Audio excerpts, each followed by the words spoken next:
बता दें, इस बीच पाकिस्तान में नहीं रुक रही है ईश निंदा के नाम पर हत्या। नाबालिग ने बताया जा रहा है कि चाकू घोंपकर बुजुर्ग को मौत के घाट उतार दिया।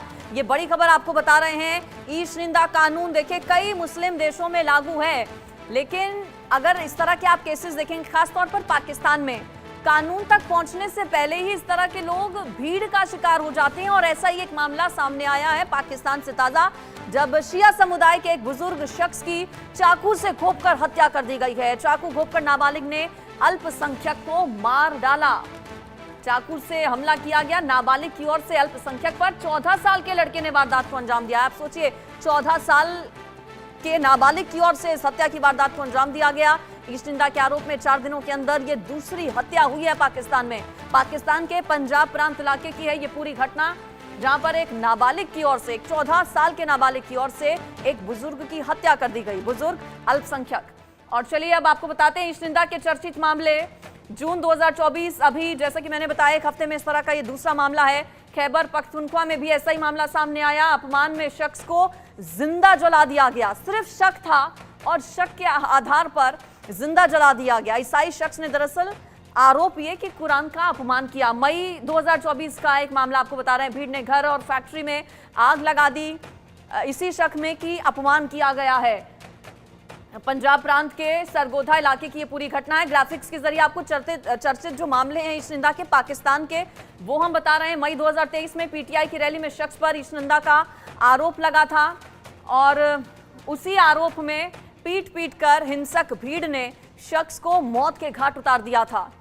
पाकिस्तान के आतंकवाद विरोधी अभियान यानी कि ऑपरेशन अज़्म इस्तेकाम की अब आगे बढ़ते हुए बात कर लेते हैं। ईश निंदा के जो चर्चित मामले रहे हैं वो भी हमने आपको बताया, लेकिन अब आगे बढ़ते हुए पाकिस्तान में जो ऑपरेशन इस वक्त चल रहा है, बात अब उसकी कर लेते हैं। इमरान की पार्टी ने देखिए अभियान का विरोध किया है, तो पाकिस्तानी रक्षा मंत्री ख्वाजा आसिफ ने पीटीआई को आतंकियों का हमदर्द बता दिया है। इस पर एक रिपोर्ट दिखाते हैं आपको। पाक में सियासी विवाद, पीटीआई आतंकवादियों के साथ, आतंक से इंतकाम, ऑपरेशन अज़्म इस्तेहकाम। ऑपरेशन अज़्म इस्तेहकाम से दहशतगर्दों का काम होगा तमाम। आतंक खत्म करने का मकसद, इमरान क्यों बने हमदर्द? आतंकवादियों का यार पाकिस्तान का इमरान खान। आतंक का पालनहार पाकिस्तान आतंक के खौफ से परेशान है। दुनिया भर में हो रही फजियत से तंग आकर शहबाज सरकार ने दुनिया को दिखाने के लिए नई चाल चली है, नया शिगुफा छेड़ा है। शहबाज ने देश भर में बढ़ रही बगावत और आतंकवाद को खत्म करने के लिए सैन्य अभियान चलाने का फैसला किया है और पीएम शहबाज की अध्यक्षता में इसलिए बैठक भी हुई। पीएम शहबाज शरीफ की अध्यक्षता में नेशनल एक्शन प्लान के शीर्ष कमेटी ने ऑपरेशन अज़्म इस्तेहकाम को मंजूरी दी। इस्लामाबाद में हुई बैठक में उप प्रधानमंत्री और विदेश मंत्री इसहाक डार, गृह मंत्री मोहसिन नकवी, कानून मंत्री और सूचना मंत्री जैसे संघीय कैबिनेट के सदस्य शामिल हुए। बैठक में पाकिस्तान के सेना प्रमुख आसिम मुनीर, सभी राज्यों और कब्जे वाले गिलगिट बाल्टिस्तान के मुख्यमंत्री के अलावा वरिष्ठ नागरिक और सैन्य अधिकारियों ने हिस्सा लिया। बैठक में राष्ट्रीय सहमति और व्यापक समन्वय के आधार पर एक नए आतंकवाद विरोधी अभियान की जरूरत पर जोर दिया गया। आइए अब आपको बताते हैं कि आखिर ऑपरेशन अज़्म इस्तेहकाम आखिर है क्या। शहबाज सरकार का आतंक को लेकर बड़ा फैसला, आतंकियों के खिलाफ चलाएगी बड़ा अभियान।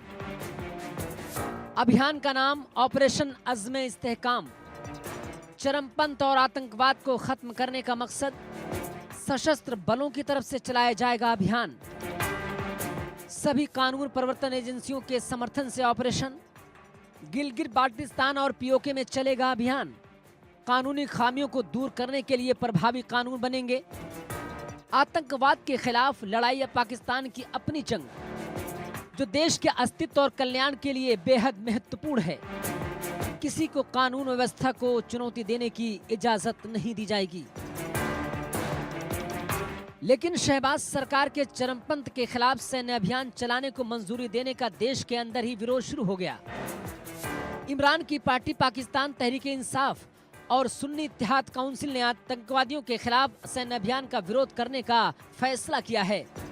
पीटीआई ने कहा कि किसी भी तरह का अभियान शुरू करने के पहले संसद को विश्वास में लेना बेहद जरूरी होता है। आतंकवाद का विरोध करने पर पाकिस्तान के रक्षा मंत्री ख्वाजा आसिफ ने पीटीआई पर हमला बोला। आसिफ ने पाकिस्तान की संसद में बोलते हुए पीटीआई पर आतंकवादियों के साथ खड़े होने का आरोप लगाया है। पीटीआई सेना के खिलाफ और आतंकवादियों के साथ खड़ी है। तो क्या लंबे समय से आतंकवाद को पालने वाले पाकिस्तान को अब डर सताने लगा है, या दुनिया भर में हो रही फजियत से ऐसा कदम उठाने को मजबूर हुआ है पाकिस्तान?